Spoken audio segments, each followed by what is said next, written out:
Relatos de los mares del sur, por Jack London. Las perlas de Parley. El piloto Kanaka metió la caña y el Matagini arrumbó al viento y se adrizó. Los foques gualdrapearon. Resonaron los tomadores, giraron las escotas de las botavaras y la nave viró mientras las velas volvían a hincharse. Aunque era muy temprano y soplaba una brisa fresca, los 5 blancos que iban sentados en la toldilla vestían ropa muy ligera. David Grove y su invitado, Gregory Mulhall, un inglés, estaban aún en pijama, calzados sus pies desnudos con zapatillas chinas. El capitán y el primer oficial llevaban camisetas muy finas y pantalones de drill, sin almidonar, mientras que el sobrecargo se resistía a ponerse la camiseta que sostenía en la mano. Con la frente perlada de sudor, hundía el pecho sediento en un aire que no refrescaba. «No entiendo este bochorno con una brisa así», se quejó. «¿Y qué hace semejante viento por este cuadrante? Eso es lo que me gustaría saber a mí», fue la contribución de Griff al descontento general. «No durará», dijo Herman, el oficial holandés. «Ha estado cambiando de rumbo toda la noche. 5 minutos soplando de aquí, 10 de allá, 1 hora del cuadrante opuesto». Algo se prepara», gruñó el capitán Warfield, mientras se peinaba su poblada barba con los dedos de ambas manos y adelantaba el mentón en un vano intento de buscar aire fresco. «El tiempo lleva loco 2 semanas, y hace 3 que no soplan los vientos propios de la estación. Todo anda revuelto. El barómetro subía y bajaba sin parar ayer al anochecer y sigue haciéndolo ahora, aunque los expertos dicen que no significa nada. En cualquier caso, no me gusta verlo oscilar así. Me pone nervioso, no sé. Ya me entienden. Lo mismo ocurrió cuando el naufragio del Lancaster. Yo era entonces un grumete, pero lo recuerdo bien. Era un barco de casco de acero, completamente nuevo, de 4 mástiles, y aquella era su primera travesía. El pobre capitán se quedó con el corazón destrozado. Llevaba 40 años trabajando para la compañía, se fue consumiendo poco a poco y murió al año siguiente. A pesar del viento y de lo temprano de la hora, el calor era sofocante. La brisa prometía una frescura que no llegaba a materializarse. Habría podido proceder del Sáhara, de no ser por la extrema humedad de que iba cargada. No había ni rastro de niebla y, sin embargo, un velillo de bruma parecía flotar en la distancia. No podía decirse que hubiera nubes definidas, pero tan espeso era el sucio sudario nuboso que se cernía sobre el mar, que los rayos del sol no podían atravesarlo. «¡Listos para virar!», ordenó el capitán Warfield con voz aguda. Los canacas cobrizos, vestidos con simples taparrabos, se movieron lánguidamente, pero con presteza, y procedieron a maniobrar velas y botavaras. «¡Todo a sotavento!». El piloto hizo girar el timón sin contemplaciones y el Malagini puso proa al viento y viró limpiamente. «¡Por Júpiter, es una bruja!», exclamó Mulhall admirado. «No sabía que ustedes, los comerciantes de los mares del sur, navegaran en yates». «Antes de llegar aquí, el Malahani fue un barco pesquero en Gloucester», explicó Griff, «y los pesqueros de Gloucester tienen fama de marineros». «Pero si están aproados a la entrada de la laguna, ¿por qué no entran?» «Inténtelo, capitán Warfield», sugirió Griff. «Demuéstrele lo que es entrar en una laguna con fuerte corriente en contra». «Avante con cuidado», ordenó el capitán. «Avante con cuidado», repitió el Kanaka, soltando media cabilla. El Malaini enfiló el estrecho pasaje que constituía la entrada a la laguna de un gran atolón ovalado. Tenía una forma extraña, como si 3 atolones en proceso de formación hubieran chocado aglutinándose sin alzar entre ellos muros de partición. Aquí y allá se elevaban sobre la arena grupos de cocoteros y a través de los claros el agua inmóvil brillaba como la superficie bruñida de un espejo. Aquella laguna irregular encerraba muchas millas cuadradas de agua, toda la cual fluía a borbotones con la marea baja a través del estrecho canal. Tan angosto era y tan abundante el agua que el pasaje semejaba la zona de rápidos de un río más que la entrada a un atolón. El agua bullía, se arremolinaba, hervía y fluía encrespada, formando una espuma blanca sobre las olas dentadas. Con cada nueva embestida, con cada arremetida de la corriente, el Malaini se desviaba de su rumbo y se escoraba, como alzado por cuñas de acero, hacia un lado del pasaje. Había recorrido ya parte del canal cuando la proximidad de la orilla de arenas coralíferas le obligó a virar. Sobre la amura de babor Abatido por la corriente, salió otra vez a mar abierto, arrastrado por la fuerza de la marea. Ha llegado el momento de probar ese motor que tantos sudores le ha costado, se burló Griff bonachonamente. Estaba claro que aquel motor era un asunto espinoso para el capitán Warfield. Había pedido y suplicado que se lo concedieran hasta que al fin Griff accedió a ello. Lo amortizaremos, respondió el capitán. Espere y lo verá. Es mejor que una póliza de seguros y en cualquier caso ya sabe usted que no hay una sola empresa dispuesta a asegurar un barco que navegue por las Paumotis. Griff señaló un pequeño cúter que avanzaba tras ellos en la misma dirección. Apuesto 5 francos a que el Nuiva entra antes que nosotros. Desde luego, dijo el capitán Warfield. Tiene más potencia de la que necesita. A su lado parecemos un transatlántico y sin embargo llevamos 40 caballos de vapor. Ella lleva 10 y corre más ligera que el viento. Podría deslizarse sobre las llamas del infierno, pero mire, aún así no puede luchar contra la corriente. Van navegando a 10 nudos en ese momento. Y a la misma velocidad, cabeceando y brincando sobre las olas, el Malaini seguía retrocediendo. Repuntará dentro de media hora y entonces entraremos, dijo el capitán Warfield, con una irritación que vinieron a explicar las palabras que pronunció después. No tiene ningún derecho a llamar Parley a ese atolón. En las cartas del almirantazgo y en los mapas franceses aparece como Igicojo. Lo descubrió Bougainville y lo bautizó con el nombre que le daban los nativos. ¿Qué más dará el nombre?, preguntó el sobrecargo, aprovechando que hacía uso de la palabra para detenerse con los brazos ya metidos en las mangas de la camiseta. El caso es que está ahí, ante nuestras mismísimas narices, y que en tierra está Parlé con sus perlas. ¿Qué seguridad tiene de que existen? ¿Quién las ha visto?, preguntó Hermann, mirando uno tras otro a sus interlocutores. Eso es cosa sabida, respondió el sobrecargo. Luego se volvió hacia el timonel. Díselo tú, Tao Tauri. El canaca, halagado y cohibido al mismo tiempo, tomó el timón y movió una cabilla. Mi hermano bucear para Parlé 3 o 4 meses y hablar mucho de ellas.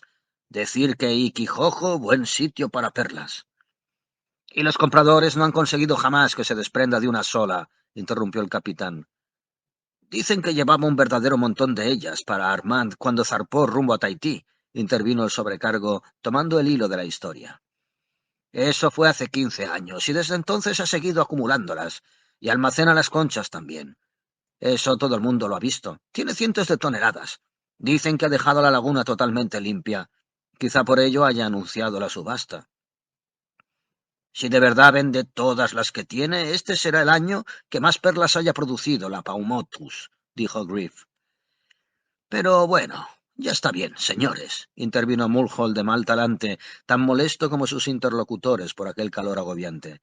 ¿Quieren decirme de qué están hablando? ¿Quién es ese saqueador de playas? ¿Y qué perlas son esas? ¿A qué tanto misterio? Iquijojo pertenece al viejo Parlé, respondió el sobrecargo. Tiene una fortuna en perlas que ha acumulado durante años y años. Hace unas semanas hizo correr la voz de que la subastaría mañana. ¿Ve todas esas goletas fondeadas en la laguna? 8, distingo yo, dijo Hermann. ¿Quiere saber qué hacen tantas embarcaciones en un lugar tan miserable como este? Continuó el sobrecargo.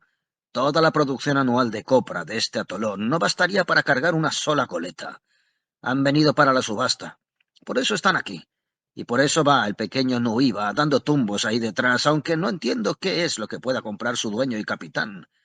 Es Nari Herring, un inglés medio judío que no tiene en el mundo más que osadía, cara dura y deudas con los proveedores de whisky de toda la Polinesia. Para esas cosas es un genio.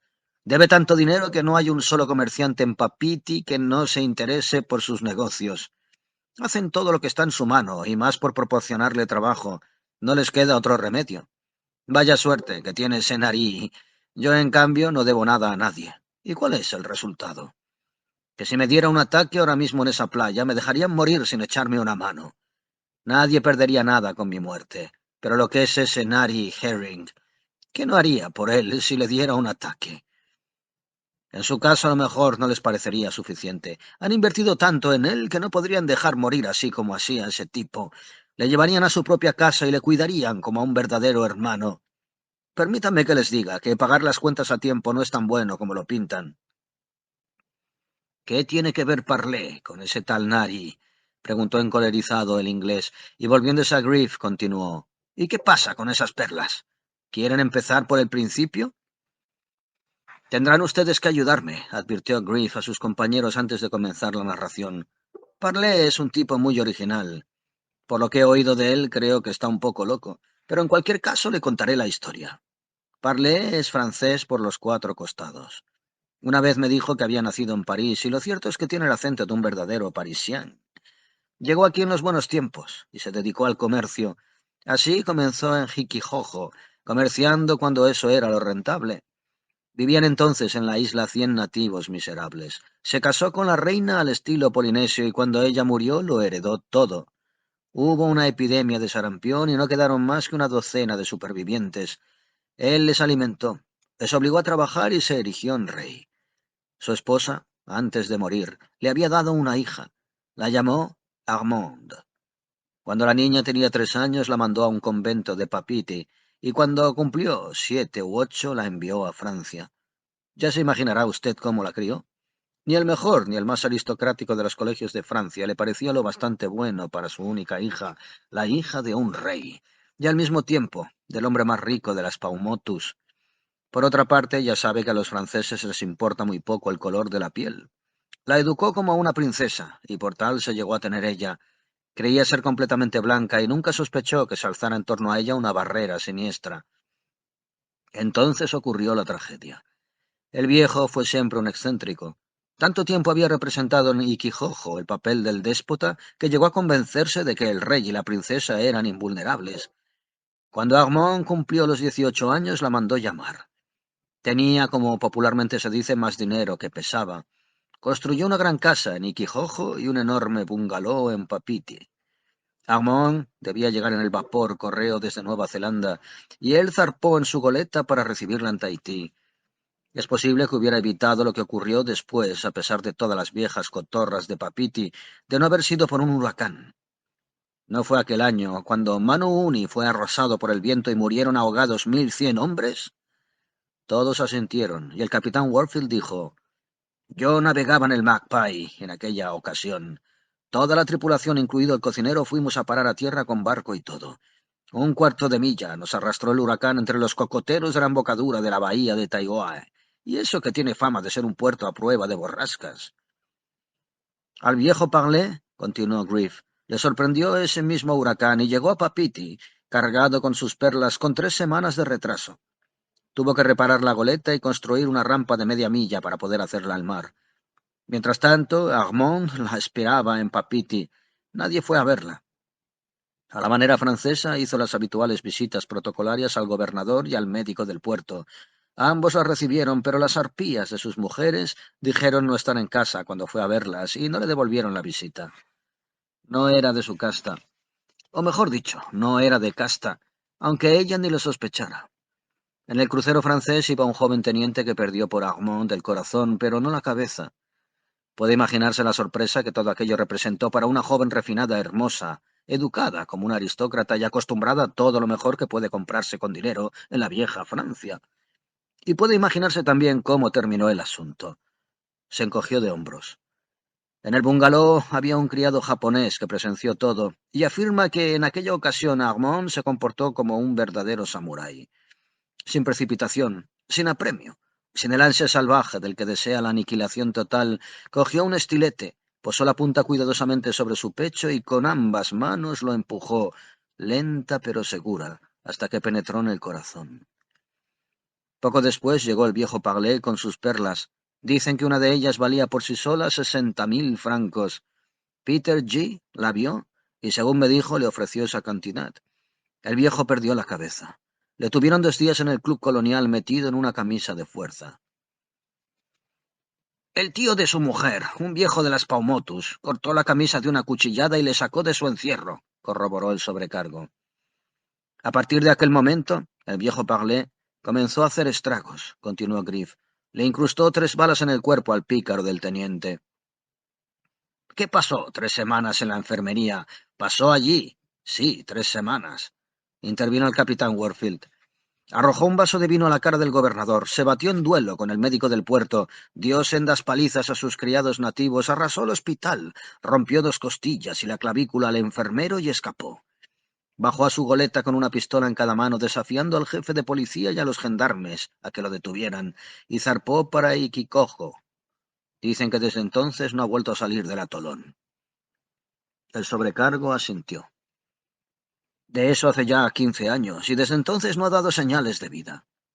Aparte de lo de las perlas, dijo el capitán, es un lunático y un charlatán.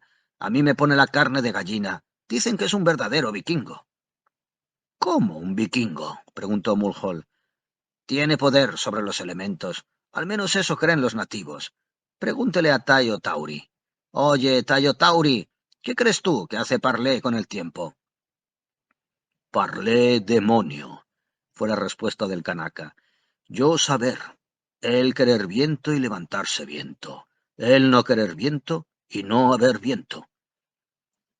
Lo que se dice un hechicero, vamos, dijo Mulhall. No dar suerte, las perlas, estalló bruscamente Tayo Tauri, meneando ominosamente la cabeza. El decir vender, y muchas goletas venir. El hacer gran huracán y todos muertos. Los nativos decir eso. Estamos en la estación de los huracanes, rió morosamente el capitán Warfield. No andan muy descaminados. En este momento se están preparando algo y yo estaría mucho más tranquilo si el Malaini se hallara a 1000 millas de aquí. Parlé está un poco loco, concluyó Griff. He intentado ver las cosas desde su punto de vista. El asunto es complicado. Durante 18 años había centrado todo en Armand. A veces le da por creer que su hija sigue viva, que no ha vuelto de Francia. Esa es una de las razones por las que hasta ahora no ha querido deshacerse de las perlas y odia a los blancos. No puede olvidar que fueron ellos quienes la mataron, aunque a veces sí se olvide de que ha muerto. Miren, ¿qué ha sido del viento? Las velas colgaban vacías sobre sus cabezas y el capitán Warfield gruñó con disgusto. Si hasta entonces el calor había sido abrumador, ahora con la ausencia de viento era ya intolerable. Los rostros rezumaban sudor y uno tras otro todos los presentes aspiraron con ansia, como buscando aire. Aquí está otra vez. Ha virado 8 cuartos, pronto, a las escotas de las Guatabaras. Los canacas se precipitaron a obedecer las órdenes de su capitán, y durante 5 minutos la goleta enfiló directamente el pasaje y avanzó a pesar de la corriente. Amainó la brisa y volvió a soplar de nuevo de otro cuadrante, obligándoles a llevar a cabo nuevas maniobras. Ahí viene el Nuiva, dijo Griff. Llevo el motor en marcha. Miren cómo salta las olas. ¿Todo listo? Preguntó el capitán al maquinista, un mestizo portugués que asomaba la cabeza y los hombros por la escotilla de proa, mientras se limpiaba el sudor que le corría por la cara con un puñado de trapos grasientos. Todo listo, replicó. Entonces avante.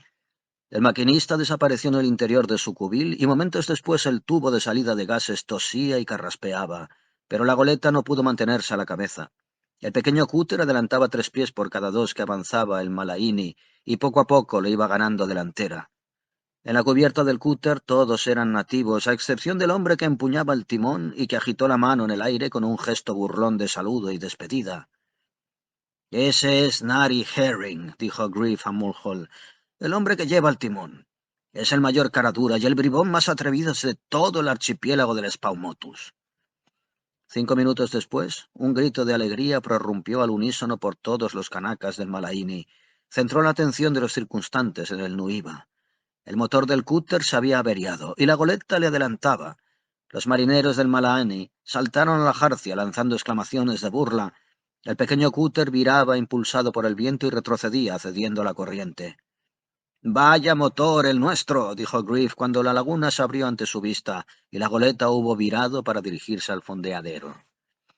El capitán Warfield, aunque se limitó a gruñir, estaba visiblemente satisfecho. «Lo amortizaremos, no tema». El Malaini se confundió con la pequeña flota de goletas y halló un lugar para fondear. «Allí está Isaacs con el Dolly», observó Griff mientras saludaba con la mano. «Y Peter G. con el Roberta. No podía faltar a una subasta como esta. Y allá veo a Fancini en el Cactus. Han venido todos los compradores de perlas. Seguro que el viejo Parlé sacará buen precio por ellas». «Aún no ha podido reparar el motor», murmuró encantado el capitán Warfield. Miraba hacia el lado opuesto de la laguna, allá donde las velas del Nuiva asomaban entre los cocoteros. La casa de Parlé era una construcción de 2 pisos con paredes de madera de California y tejado de metal galvanizado. La desproporción que guardaba con respecto al estrecho atolón era tal que surgía del anillo de arena y se elevaba sobre él como una monstruosa excrescencia. Los del Malaini hicieron una visita de cortesía a tierra firme nada más fondear. En la sala principal de la casa había otros capitanes y compradores examinando las perlas que iban a subastarse al día siguiente. Criados de las Paumotus, nativos del Jiquijojo y parientes del dueño de la casa iban de un lado a otro sirviendo whisky y absenta. Entre los circunstantes evolucionaba, cloqueando y riendo despectivamente, el viejo Parlé en persona, despojo de lo que años antes fuera un hombre alto y fornido. Tenía los ojos hundidos y enfebrecidos, y las mejillas chupadas y cavernosas. El pelo se le había caído a mechones, tanto el de la cabeza como el del bigote y la perilla.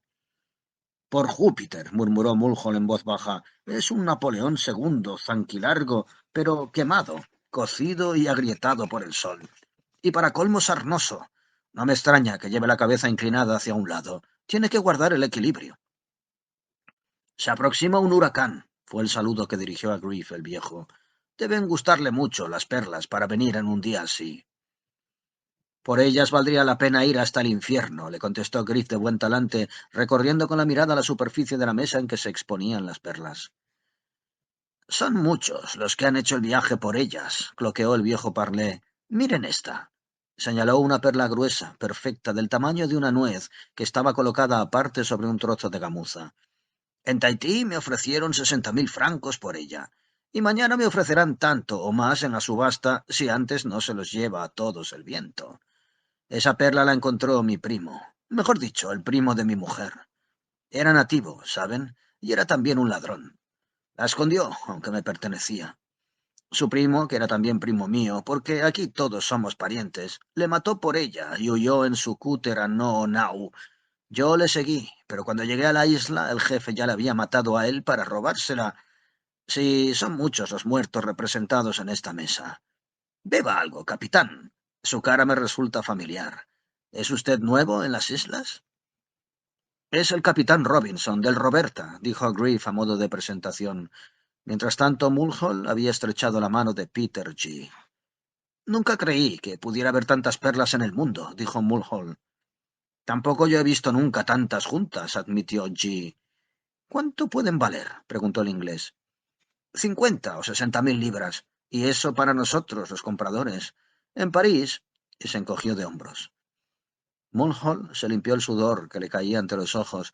Todos transpiraban copiosamente y respiraban con dificultad.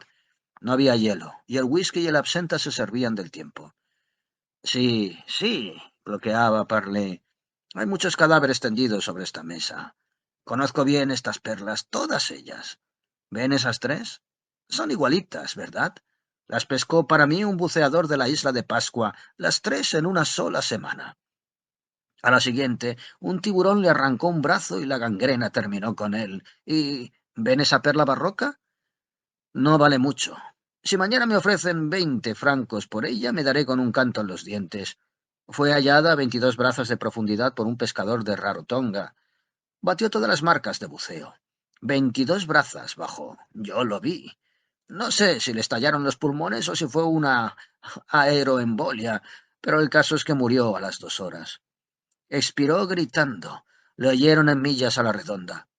Era el hombre más fuerte que he visto en mi vida. 6 buceadores míos han muerto ya de aeroembolia y morirán muchos más. No sea ave de mal agüero, parlé, refunfuñó uno de los capitanes. No va a haber huracán. Si fuera un hombre joven y fuerte, levaría anclas y me iría de aquí cuanto antes, le contestó el viejo con el tono de falsete que le daba la edad. Eso si fuera un hombre joven, con el sabor del vino aún en la boca, pero ustedes no. Ustedes se quedarán. No les aconsejaría que se fueran si pensara que iban a escucharme. Es imposible apartar a los buitres de la carroña. Beban una copa más, mis valientes marineros. Vaya, vaya, vaya. Lo que son capaces de hacer los hombres por una simple secreción de la ostra. Ahí las tienen, las bellezas. La subasta es mañana a las 10 en punto. Los buitres se reúnen porque Parlé se ha decidido a vender. El viejo Parlé, que en su día fue más fuerte que ninguno de ellos y que todavía ha de ver muertos a la mayoría. «Qué bicharraco es el viejo», susurró el sobrecargo al oído de Peter G. «¿Y qué? Si se levanta viento», dijo el capitán del Dolly. «Hasta ahora Jiquijojo nunca ha sido arrasado por ningún temporal». «Más razón para que esta vez lo sea», respondió el capitán Warfield. «Yo no me fiaría». «¿Quién es agorero ahora?», le reprendió Griff. «No me gustaría perder ese motor nuevo antes de haberlo amortizado», replicó sombrío el capitán. Parlé cruzó la abarrotada habitación con una ligereza asombrosa y se acercó al lugar donde un barómetro pendía de la pared. «Échele un vistazo, mis valientes marineros», gritó exultante. El hombre que estaba más cerca del instrumento se volvió a leerlo. Lo que vio le serenó en el acto, como se evidenció automáticamente en su rostro. «Ha bajado 10 puntos». No dijo más, pero con eso bastó para que la ansiedad se reflejara en todas las caras y se creara de pronto un ambiente de intranquilidad, como si hasta el último de los allí reunidos quisiera salir corriendo hacia la puerta. «Escuchen», ordenó Parlé. En medio del silencio se oía el ruido de las olas con desusada fuerza. Era un bramido que retumbaba sordamente. «Empieza a subir el oleaje», dijo una voz, e inmediatamente se produjo una desbandada general hacia una de las ventanas junto a la cual se agruparon todos los presentes. Miraron hacia el mar a través de los troncos de los cocoteros. Una ordenada procesión de olas enormes y uniformes iba a romper sobre las orillas coralíferas. Durante algunos minutos contemplaron aquel espectáculo insólito mientras comentaban en voz baja. Era evidente que las olas aumentaban de tamaño por momentos. Ante la extraña visión que ofrecía la mar gruesa en medio de la calma chicha, las voces se fueron apagando. El viejo Parlé sobresaltó a todos con su brusco cloqueo. «Aún tienen tiempo de hacerse a la mar, mis valientes caballeros. Los botes pueden remolcarles hasta salir de la laguna». «No hay por qué preocuparse», dijo Darling, el contramaestre del Cactus, un joven fornido de 25 años. «El vórtice del huracán se halla al sur. Además está pasando. No nos alcanzará ni una ráfaga de viento». Una oleada de alivio inundó la habitación. Se reanudaron las conversaciones y volvieron a alzarse las voces. Varios de los compradores regresaron junto a la mesa para continuar examinando las perlas. La risita de Parlé subió de tono. «Así me gusta», les animó. «Aunque se acabara el mundo, ustedes seguirían comprando perlas». «Estas puedo asegurarle que las compraremos mañana», dijo Isaacs. «Entonces será en el infierno». Un coro de carcajadas incrédulas encolerizó al anciano, que se encaró furioso con Darling. «¿Desde cuándo saben tanto los mocosos como usted? ¿Quién ha sido capaz de marcar en las cartas el curso de los huracanes de las Paumotus? ¿En qué libro puede encontrarlo? Yo navegaba por estas islas antes de que viniera al mundo el más viejo de todos los presentes, y sé lo que me digo.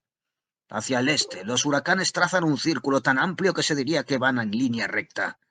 Aquí en el oeste trazan una curva cerrada. Recuerden las cartas. ¿Cómo fue que el huracán del año 91 asoló a Uri y Iolau? La curva, mi valiente joven, la curva. Dentro de una hora, de 2 o 3 a lo más, se levantará el huracán. Escuchen eso». Un enorme estruendo resultado de lo que parecía un tremendo embate conmovió los cimientos de coral del atolón. La casa se estremeció. Los criados nativos, cargados de botellas de whisky y de absenta, se apiñaron como buscando protección y miraron con temor a través de las ventanas a la inmensa ola que lamía con avidez lo más alto de la playa, hasta llegar a los pies de un cobertizo de copra.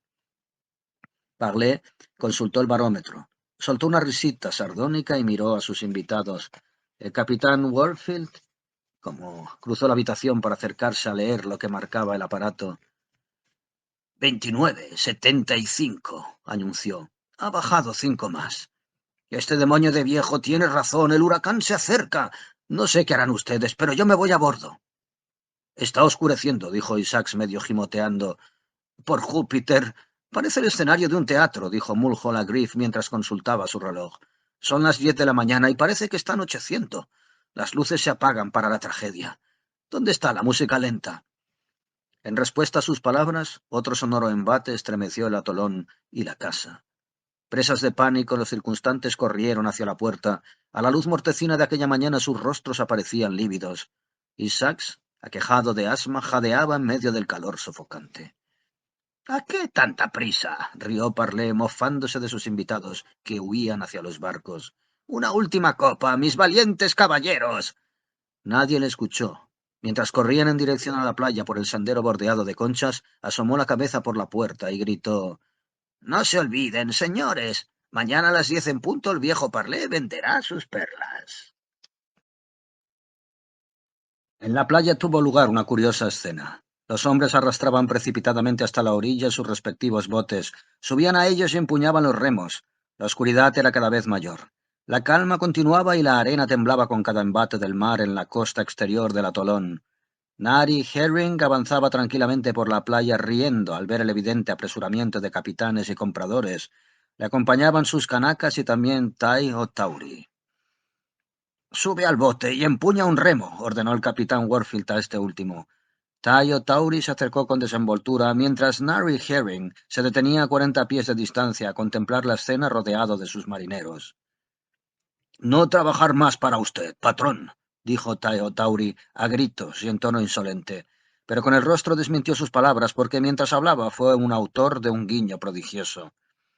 —Despídame, patrón —susurró roncamente con un segundo guiño tan significativo como el primero.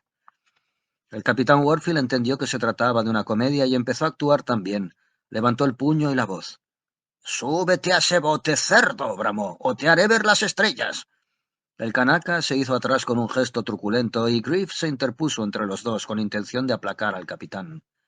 —Yo enrolarme en el Nuiva —dijo Tayo Tauri, uniéndose al otro grupo. —Vuelve aquí —le gritó el capitán amenazadoramente. —Es libre de hacer lo que le plazca —habló Nari Herring—. Ha navegado conmigo en otras ocasiones y volverá a hacerlo ahora. No hay más que hablar.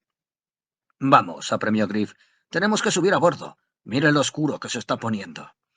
El capitán Warfield cedió, pero mientras el bote se alejaba permaneció de pie sobre la cámara blandiendo el puño en dirección a la playa.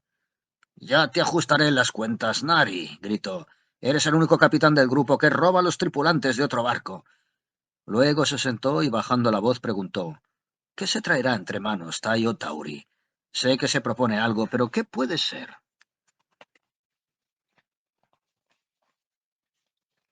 Cuando el bote se acercó al Malaini, el rostro angustiado de Herman les saludó por encima de la borda. —El barómetro ha bajado al mínimo —anunció—. Se aproxima un huracán. He mandado largar el ancla de estribor.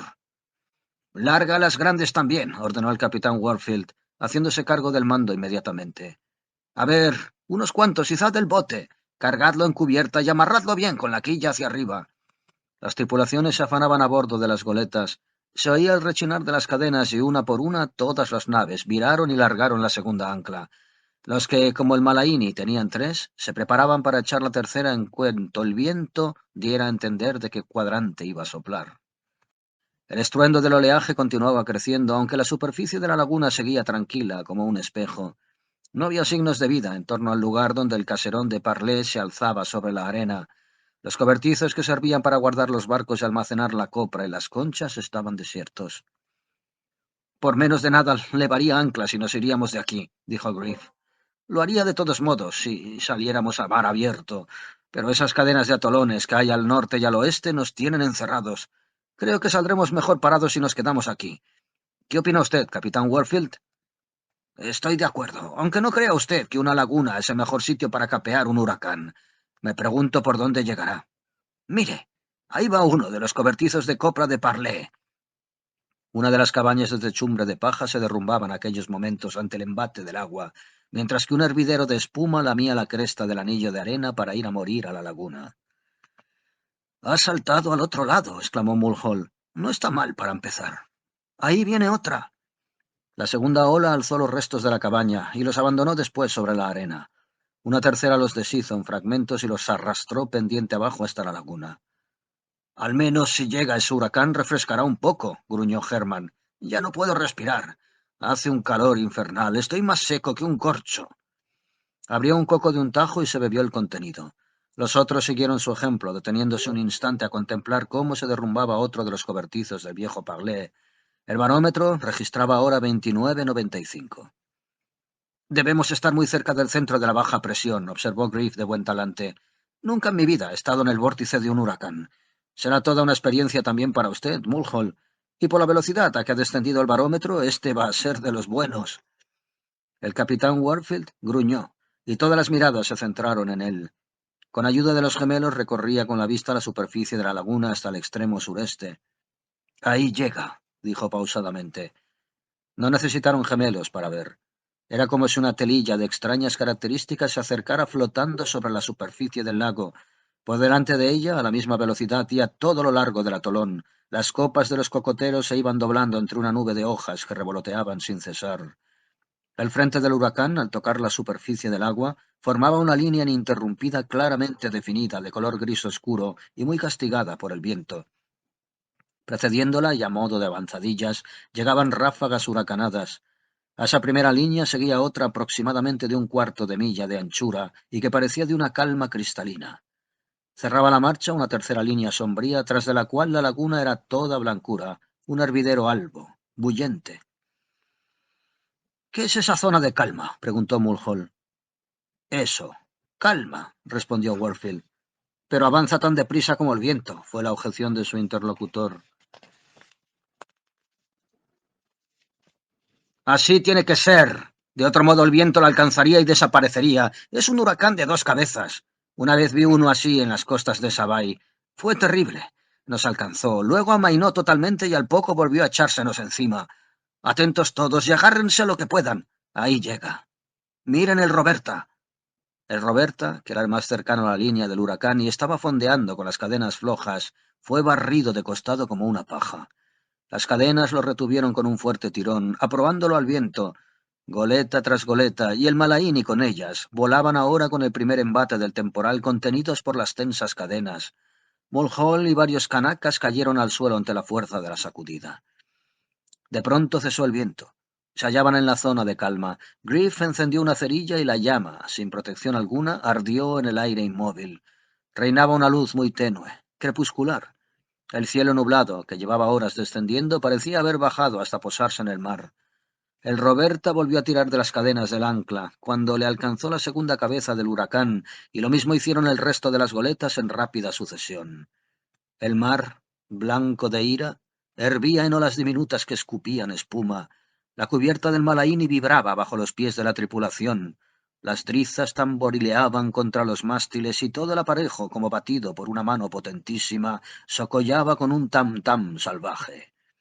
Era imposible respirar cara al viento, como descubrió Mulhall, que se hallaba agazapado junto con sus compañeros tras el camarote. Sus pulmones se llenaron en un instante con una enorme cantidad de aire, incapaz de expelerlo. Casi se ahogó antes de conseguir volver la cabeza. —Es increíble —jadeó—, pero nadie le oyó. Herman y varios canacas se arrastraban a gatas hacia la proa para alargar la tercera ancla. Griff tocó al capitán Warfield en el hombro y señaló al Roberta que avanzaba hacia ellos. Warfield acercó la boca al oído de Griff y gritó: —¡Nosotros también garreamos! Griff saltó hacia el timón y lo hizo girar. La proa del Malaíni viró hacia babor. La tercera ancla agarró y el Roberta pasó junto a ellos, a popa y a unas 12 yardas de distancia. Los del Malaíni saludaron con la mano a Peter G. y al capitán Robinson, que se afanaban en la amura, ayudados por unos cuantos marineros. —¡Han faltado los grilletes! —gritó Griff. —Van a tratar de atravesar el pasaje y salir a mar abierto. No les queda otro remedio. Están garreando. —Nosotros aguantamos —fue la respuesta formulada a gritos—. Allá va el Cactus a chocar con el Missy. Es el fin de los dos barcos. Hasta el momento, el Missy había logrado capear el temporal, pero no pudo aguantar por más tiempo la fuerza del viento. Las dos goletas se deslizaron confundidas sobre la revuelta superficie blanca. Las tripulaciones de una y otra luchaban por separarlas. El Roberta, perdidas las anclas y con apenas trapo al viento, embocaba el pasaje que se abría al extremo noreste de la laguna. Le vieron atravesarlo y salir a mar abierto. El Missy y el Cactus, por su parte, sin poder separarse, fueron a dar a tierra a media milla del pasaje. El viento seguía arreciando. Hacerle frente a cuerpo limpio exigía toda la fuerza de un hombre y solo varios minutos de arrastrarse por cubierta bastaba para agotar a los tripulantes. Herman y los canacas trabajaban sin descanso amarrando cabos, reforzando nudos, asegurando las velas con más y más matafioles. El viento desgarraba las finas camisetas que vestían, arrancándoles jirones de la espalda. Se movían despacio, como si sus cuerpos pesaran toneladas, sin soltar un asidero hasta haberse aferrado a otro. Los cabos sueltos vibraban horizontalmente en el viento que, después de sacudir implacable los chicotes, los destrenzaba, rompía y arrastraba. Mulhall tocó en el hombro a dos de sus compañeros y señaló hacia la orilla. Los cobertizos de hierba habían desaparecido y la casa de Parlé se tambaleaba como si estuviera ebria. Hasta entonces, los cocoteros la habían protegido del viento que soplaba a lo largo del atolón, pero ahora las enormes olas que saltaban sobre el anillo de arena iban minando sus cimientos y batiendo sus muros hasta derribarlos. Inclinada sobre la pendiente de la playa, su fin era inminente. Aquí y allá, los habitantes de la isla se habían amarrado a los cocoteros. Los árboles no se balanceaban bajo la fuerza del viento. Doblados rígidamente, casi en ángulo recto, parecían y permanecían en esta posición, vibrando monstruosamente. Bajo ellos, en la playa, hervía la blanca espuma de las olas. Un imponente oleaje recorría ahora la longitud de la laguna. Tenía espacio de sobra en las 10 millas que había desde la costa a Barlovento del atolón para adquirir una potencia colosal. Las naves cabeceaban y se hundían bajo las olas. El Malaini empezaba a meter proa bajo la más alta y a veces el Convé se llenaba de agua hasta la borda. «Ha llegado el momento de poner en marcha ese motor», vociferó Griff, y el capitán Warfield se arrastró hasta donde se hallaba el maquinista y le gritó unas órdenes terminantes. Con el motor en marcha y a toda máquina, el Malaini se portó mejor. Aunque continuaba recibiendo las olas por la proa, las anclas no le sacudían con la fuerza de antes. No podía largar más cadena. Lo máximo que podían hacer era reducir la tensión con ayuda de los 40 caballos de vapor, pero el viento seguía aumentando. El pequeño Nuiva, fondeado cerca del Malaini y más próximo a la playa que éste, con el motor averiado y su capitán en tierra, lo estaba pasando mal. Las olas lo cubrían tanto y tan a menudo que cada vez que le veían desaparecer bajo el agua, temían que no volviera a salir a flote. A las 3 de la tarde se sumergió bajo una enorme ola antes de haber podido capear la anterior, y no se le vio más. Mulhall miró a Griff. «El agua ha entrado por las escotillas», respondió éste a gritos. El capitán Warfield señaló a Winfried, una pequeña goleta que se hundía y volvía a la superficie sucesivamente, muy cerca del Malaini, y le gritó a Griff unas frases al oído. Su voz le llegaba a éste en retazos de articulaciones confusas, salpicadas de intervalos en que el bramido del viento apagaba sus palabras. «¡Maldita bañera! Las anclas aguantan. Mire cómo se mantiene. Más viejo que el arca de Noé». Una hora después, Herman señaló a la nave. Las vitas de proa y el trinquete habían desaparecido a causa de los tirones de las anclas. El Winifred, sacudido por el oleaje y medio hundido por la proa, viró ofreciendo el costado al viento y de este modo fue arrastrado hacia Sotavento. 5 barcos quedaban a flote en la laguna, y entre ellos solo el Malaini tenía motor. Temiendo que les ocurriera lo que el Nuiva o el Mildred, 2 de las naves siguieron el ejemplo de Roberta, cobraron las cadenas y embocaron el pasaje. El Dolly fue la primera, pero el viento le arrancó el velamen y fue a terminar destrozado en la orilla, sotavento de la laguna, cerca del Missy y del Cactus. Sin arredrarse por ello, el Moana la siguió con el mismo resultado. «Buen motor, ¿eh?», gritó el capitán Warfield al propietario del barco. Griff le tendió la mano y el capitán se la estrechó. «Está amortizando su costo», contestó vociferando. «El viento va cambiando de dirección. Eso mejorará las cosas». Dotado de una velocidad cada vez mayor, el viento viró lentamente hacia el suroeste hasta que las 3 goletas que quedaban ahora en el interior de la laguna apuntaron con la proa hacia la playa. Una ola recogió los restos de la casa de Parlé y los arrojó al agua lanzándolos contra los 3 barcos. Pasaron junto al Malaini y fueron a estrellarse contra el Papara, que estaba fondeado a popa y a 1/4 de milla de distancia de este último. Hubo una febril actividad en la cubierta de la nave, y a los 15 minutos los tripulantes lograron desembarazarse de los restos de la casa, no sin que éstos arrastraran con ellos el trinquete y el bauprés. Más cerca de la costa, a vapor del Malaini, estaba fondeado el Taja, una embarcación tan esbelta y ligera como un yate, pero cargada de excesiva arboladura. Sus anclas aguantaban, pero el capitán, viendo que el viento no amainaba, decidió hacer frente a la situación derribando los mástiles. «Buen motor, el nuestro», felicitó Griff al capitán. «Creo que nos salvará los palos si no ocurre nada peor». El capitán Warfield movió la cabeza dudoso. El oleaje de la laguna amainó con el cambio de viento, pero al mismo tiempo comenzaron a sentirse los efectos de la corriente y el empuje de las olas que saltaban por encima del atolón. Quedaban muy pocos árboles en pie. Unos estaban partidos por el tronco y otros habían sido arrancados de raíz. Un cocotero salió volando por los aires con 3 hombres abrazados a él y fue girando y girando hasta dar en la laguna. 2 de los hombres se soltaron y nadaron hacia el Taja. Poco después, justo antes del anochecer, vieron lanzarse al agua desde la cubierta a una figura que se dirigió con enérgicas brazadas hacia el Malaini a través de las blancas orillas. «Es Tayo Tauri», dijo Griff. «Nos traerá noticias». El Kanaka asió el barbiquejo, trepó por la proa y saltó a cubierta. Le dieron tiempo para cobrar aliento y poco después al abrigo que ofrecía el camarote, a trompicones y sobre todo por señas, relató lo sucedido. «Nari, maldito ladrón, querer robar perlas, querer matar a Parlé, no saber quién, 3 kanacas, Nari y yo, 5 judías, en un sombrero. Nari decir que una judía negra, nadie saber. Matar Parlé, maldito mentiroso, todas las judías negras, 5 judías negras, cabaña a oscuras, todo sacar judía negra, gran viejo venir, todo subir al árbol, no dar suerte las perlas. Yo decirlo antes. Mala suerte, las perlas, mala suerte. ¿Dónde está ahora Parlé?, gritó Griff. Subir árbol. 3 kanacas, mismo árbol. Nari y un kanaka en otro. Árbol mío irse al infierno, yo subir a bordo. ¿Dónde están las perlas?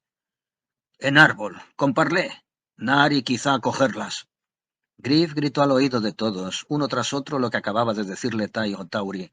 El capitán Warfield estaba tan indignado que le rechinaban los dientes. Herman bajó y regresó con un farol, pero el viento lo apagó en el momento en que lo levantó sobre el techo del camarote. Algo más de suerte tuvieron con la lámpara de bitácora, que lograron encender después de varios intentos colectivos. «Vaya nochecita de viento», vociferó Griff al oído de Mulhall, «y sigue arreciando». «¿Qué velocidad lleva?» 100 millas por hora, 200, no sé. Nunca he visto un viento así. El agua de la laguna subía de nivel con las olas que saltaban por encima del atolón. Cientos de leguas de océano arrojaba el huracán a su interior, contrarrestando así más que sobradamente los efectos del reflujo. En el momento en que la marea repuntó, las olas comenzaron a aumentar de tamaño. La luna y el viento se confabulaban para lanzar todo el océano Pacífico sobre el atolón de Hikijojo. El capitán Warfield subió del cuarto de máquinas a donde bajaba cada pocos minutos con la noticia de que el maquinista se había desmayado. «No podemos permitir que se pare el motor», concluyó impotente. «Está bien», dijo Griff. «Que le suban a cubierta, yo le relevaré». Por estar aseguradas las escotillas con listones, solo podía llegarse al cuarto de máquinas atravesando un estrecho pasaje que partía del camarote. El calor y los gases hacían la atmósfera irrespirable. Griff llevó a cabo una inspección rápida y exhaustiva de la maquinaria y del material que contenía la pequeña habitación, y luego apagó la lámpara de aceite. Trabajó en medio de una oscuridad, solo interrumpida por el tenue resplandor de los innumerables cigarrillos que, cada pocos minutos, iba a encender al camarote. A pesar de ser hombre equilibrado, pronto empezó a sentir los efectos de la tensión que suponía permanecer encerrado en medio de una oscuridad vociferante, a solas con aquel monstruo mecánico que trajinaba, jadeaba y sollozaba sin cesar, con el torso desnudo, cubierto de grasa y aceite, magullado y desollado por los continuos embates que le lanzaban contra las paredes de la cabina, mareado por la mezcla de gas y aire que se veía obligado a respirar, trabajó hora tras hora, acariciando, bendiciendo, alimentando y maldiciendo sucesivamente al motor y a todas sus piezas. El encendido comenzó a fallar. El sistema de alimentación iba de mal en peor y, lo que era aún más grave, los cilindros comenzaron a calentarse. Durante la conferencia que se celebró poco después en el camarote, el ingeniero mestizo pidió y suplicó que pararan las máquinas durante media hora para que se enfriara y pudieran así reparar el mecanismo de refrigeración. El capitán Warfield se oponía a ello. El mestizo juraba que de otro modo se detendría igualmente, solo que en este caso de forma definitiva. Griff, con los ojos brillantes, magullado y cubierto de grasa, les maldijo a los dos y comenzó a dar órdenes. Poco después Mulhall, el sobrecargo y Herman trabajaban en el camarote filtrando 2 y 3 veces la provisión de gasolina. Abrieron un agujero en el suelo del cuarto de máquinas y un canaca procedió a verter sobre los cilindros agua procedente de la sentina, mientras que Griff empapaba en aceite las piezas que se movían sin descanso. Ignoraba que fuera usted un experto en gasolina, dijo el capitán Warfield con admiración en una ocasión en que Griff entró en el camarote para respirar un aire algo menos impuro. «Me baño en gasolina», gruñó salvajemente. «¡Me la como!». Nunca llegó a decir a qué otros usos podía destinarla, porque en aquel preciso instante todos los presentes en el camarote, en unión de la gasolina que estaban filtrando, salieron despedidos hacia popa mientras en el Malaini hundía bruscamente la proa bajo una ola. Durante varios minutos les fue imposible ponerse en pie y rodaron de un extremo a otro de la habitación, chocando repetidamente contra las paredes. La goleta, arrastrada por 3 olas inmensas, crujía, gemía y se estremecía bajo el peso del agua que inundaba las cubiertas. Cabeceaba como un madero a la deriva. Griff se arrastró hacia el motor mientras el capitán Warfield aprovechaba la primera oportunidad para subir a cubierta. No regresó hasta pasada media hora. «El bote ha desaparecido», informó. «La cocina ha desaparecido. Todo ha desaparecido menos la cubierta y las escotillas, y de no ser por ese motor, también nosotros habríamos volado. Siga usted trabajando como hasta ahora». Hacia la medianoche, el maquinista se sentía lo bastante despejado como para relevar a Griff, quien fue a unirse con los que seguían acurrucados tras el camarote, aferrados a las paredes con las manos y amarrados con cuerdas para asegurarse doblemente.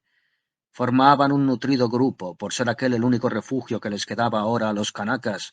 Algunos de ellos habían aceptado la invitación del capitán para refugiarse en el camarote, pero los humos y los gases les habían obligado a salir al aire libre. El Malaini hundía la proa bajo las olas y el agua barría la cubierta con tanta frecuencia que lo que respiraban fuera era una mezcla de aire y agua pulverizada. «¡Menudo ventarrón, Mulhall!», gritó Griff a su anfitrión entre dos inmersiones. Mulhall, ahogándose y atragantándose, solo pudo afirmar con la cabeza. Los imbornales no bastaban para evacuar la enorme carga de agua que se acumulaba en cubierta. La goleta la vertía por una banda y la tomaba por la otra. Otras veces, con la proa alzada hacia el cielo y asentada sobre los talones, la lanzaba hacia la popa.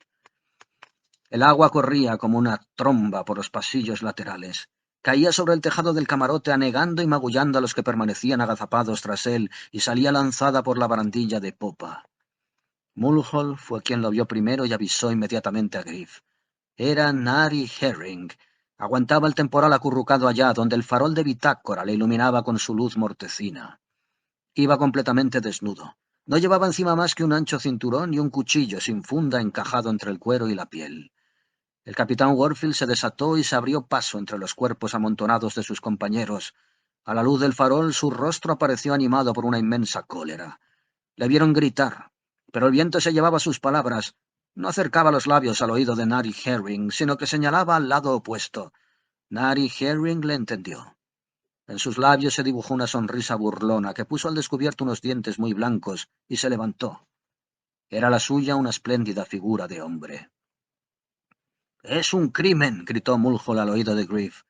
«Habría matado al viejo Parlé», le contestó Griff también a gritos. Por el momento, la proa estaba libre de agua, y el Malaini se mantenía adrizado. Nari hizo un intento desesperado por llegar hasta la borda, pero el viento le arrojó al suelo. A partir de aquel momento se arrastró hasta desaparecer tragado por la oscuridad. Todos habrían jurado que se había arrojado al agua. El Malaini se sumergió en aquel momento bajo una ola y cuando emergieron de la inundación que barrió la cubierta hasta la popa, Griff acercó los labios al oído de Mulhall. «No podemos dejarle escapar. Es el hombre pez de Tahití. Cruzará la laguna y llegará a la otra orilla del atolón, si es que queda algo de atolón». 5 minutos después, y durante una nueva inmersión, un revoltijo de cuerpos cayó sobre el montón de hombres agazapados tras el camarote. Los sostuvieron con fuerza hasta que pudieron bajarlos al camarote y allí descubrieron su identidad. El viejo Parlé yacía boca arriba sobre el suelo, inmóvil y con los ojos cerrados. Los otros dos eran sus primos canacas. Uno de ellos tenía fracturado un brazo que le colgaba inerte, paralelo al cuerpo. El otro sangraba copiosamente de una enorme herida en la cabeza. «¿Es Nari el responsable?», preguntó Mulhall. Griff negó con la cabeza. «No. Se lo han hecho al golpearse contra la cubierta y el camarote». Algo cesó de pronto, sumiéndoles a todos en una inseguridad de vértigo. Les costó trabajo caer en la cuenta de que el viento había amainado. Se había interrumpido de pronto como cortado de una cuchillada. La goleta cabeceaba tirando de las cadenas de las anclas con un crujido que era audible por primera vez en mucho tiempo. También por primera vez en mucho tiempo se oyó el ruido del agua barriendo la cubierta. El maquinista paró la hélice y redujo la marcha del motor.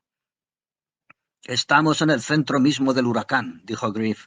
«Ahora el viento cambiará de rumbo y arremeterá con la fuerza de antes». Miró el barómetro. 29,32, leyó.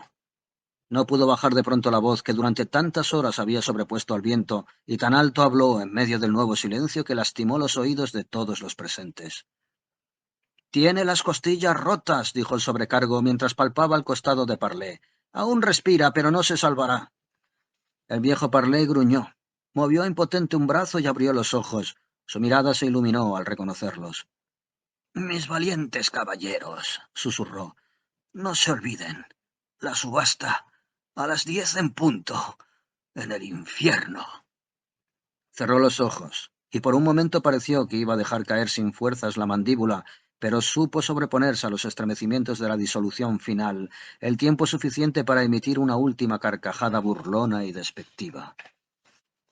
Por encima y por debajo del Malaíni estalló en aquel momento un verdadero pandemonium. De nuevo se oyó el bramido familiar del viento.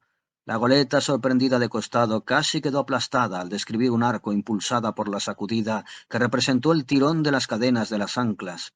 Estas la obligaron a virar hasta poner proa al viento, y de una nueva sacudida la nave quedó adrizada. Giró la hélice y el motor volvió a funcionar. «Ahora sopla del noroeste», gritó el capitán Warfield a Griff cuando subió a cubierta. «Ha virado 8 grados con la velocidad de una bala». «Nari ya no podrá cruzar la laguna», observó Griff. «El viento le volverá a arrastrar hacia nosotros. Peor suerte que la nuestra». Pasado el vórtice del huracán, el barómetro comenzó a subir. El viento amainaba a una velocidad paralela. Cuando quedó reducido a una simple borrasca, la máquina se alzó sobre la plancha de asiento con un último esfuerzo convulsivo de sus 40 caballos de vapor, y volvió a caer escorada. Una oleada de agua procedente de la sentina hirvió sobre su superficie metálica despidiendo nubes de vapor. El maquinista expresó su desánimo, pero Griff contempló con afecto los restos del motor y pasó al camarote a limpiarse con estopa de algodón la grasa que le cubría el pecho y los brazos. Cuando subió a cubierta, después de coser la herida de uno de los canacas y entablillarle el brazo al otro, el sol brillaba en el cielo y soplaba una suave brisa de verano. El Malaíni estaba fondeado cerca de la playa. A proa, Herman y el resto de la tripulación trataban de aclarar las cadenas de las anclas. El Papara y el Taha habían desaparecido, y el capitán Warfield inspeccionaba con ayuda de los prismáticos la orilla opuesta del atolón. «No veo ni rastro de ellos», dijo. «Eso les ha pasado por no llevar motor. El viento ha debido arrastrarlos a través de la laguna antes de cambiar de rumbo». En tierra firme, en el lugar donde antes se alzara la casa de Parlé, no quedaban ni vestigios de la construcción.